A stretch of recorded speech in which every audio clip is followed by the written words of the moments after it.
keterangan para saksi yang sudah dipanggil apa yang mereka terangkan, kan begitu. Ya. Supaya apa?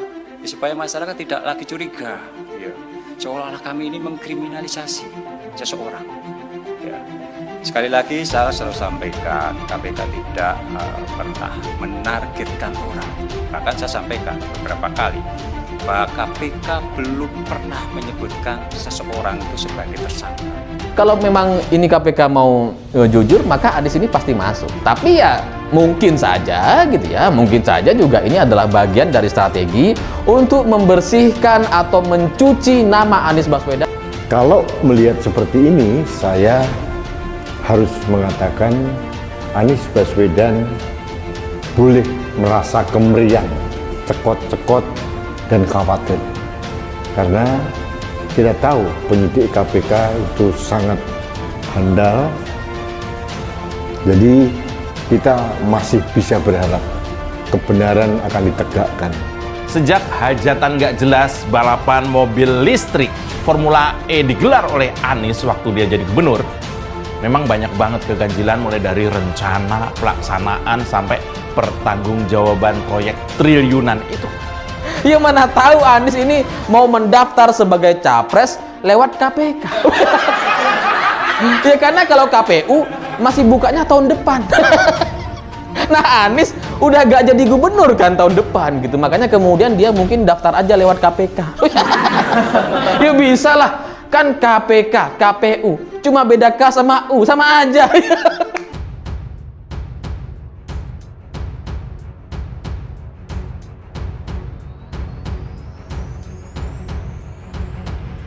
Anies jadi tersangka kasus korupsi Formula E. Benny Kaharman desak KPK. Anggota Komisi 3 DPR fraksi Demokrat, Benny Kaharman, menyinggung soal isu mantan Gubernur DKI Jakarta Anies Baswedan bakal dijadikan tersangka kasus dugaan korupsi Formula E. Hal itu disampaikan Benny dalam rapat kerja Komisi 3 DPR RI bersama pimpinan Komisi Pemberantasan Korupsi di Kompleks Parlemen Senayan, Jakarta Pusat, Kamis 9 Februari 2023. Menurut Benny, isu Anies bakal jadi tersangka kasus Formula E muncul antara memasuki pemilihan umum 2024 mendatang. Ini persoalan politik tadi, misal Anies Formula E kan akibat ini. Jadi tersangka apa tidak ini akan akibat pemilu dalam waktu dekat. Kata Benny, legislator Partai Demokrat ini menuturkan bahwa isu Anies jadi tersangka kasus Formula E tak mungkin muncul apabila pemilu ditunda. Coba pemilu 2027 mungkin gak ada isu ini, ungkap Benny. Benny juga menyoroti kewenangan lembaga anti rasuah tersebut dalam melakukan penindakan. Ini yang buat KPK jadi powerful, menakutkan. Kalau kewenangan pendidikan, survei-survei itu bisa-bisa saja. Tapi kata kunci KPK adalah penindakan. Tidak ada KPK tanpa penindakan, ucapnya. Kepada Firly Bahuri DKK, Benny lantas menanyakan proses KPK dalam melakukan penindakan dan sumber informasinya, apakah dari masyarakat atau badan pemeriksa keuangan atau aparat penegak hukum lainnya. Menurutnya, hal tersebut agar KPK tak terkesan tebang pilih dalam melakukan penindakan atau lembek ke teman, tapi tajam ke lawan, supaya tidak ada kesan tajam ke lawan, lembek ke teman, imbuhnya. Diberitakan sebelumnya, mantan komisioner Komisi Pemberantasan Korupsi Bambang Wijojanto atau BW menyebut ada upaya menjegal Anies Baswedan untuk berpartisipasi dalam ajang pemilihan umum 2024.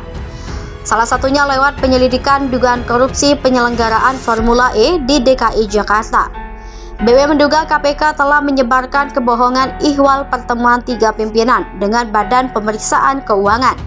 Dia menyebut pertemuan tersebut bukanlah berasal dari undangan BPK seperti yang diucapkan oleh KPK. Ada indikasi kebohongan yang secara sengaja ditebar dan disebarkan bahwa kehadiran 3 pimpinan KPK atas undangan BPK, tetapi informasi lain menyatakan pimpinan KPK sengaja datang ke BPK pasca dilakukan ekspos kasus Formula E di internal KPK.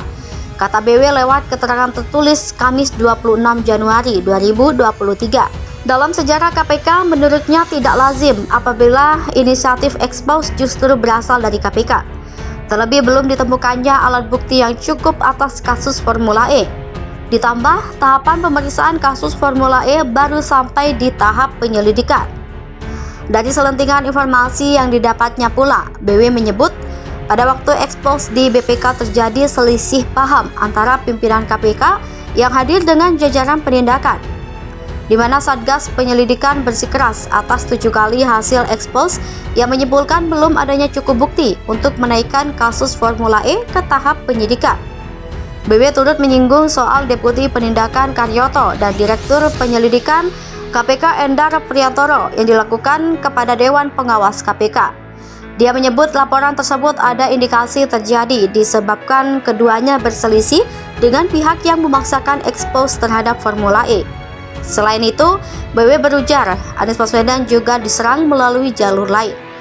Dia menyinggung soal adanya orang tidak dikenal mengirimkan sekantung penuh ular kobra terhadap ex-gubernur Banten yang berencana bertemu dengan Anies Baswedan.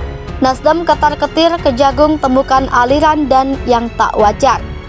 Kejaksaan Agung atau Kejagung menjadwalkan pemeriksaan Menteri Komunikasi dan Informatika Johnny G. Plate hari ini. Johnny akan diperiksa sebagai saksi di kasus korupsi pembangunan Menara Base Transceiver Station 4G di daerah 3T, terdepan, terluar, tertinggal.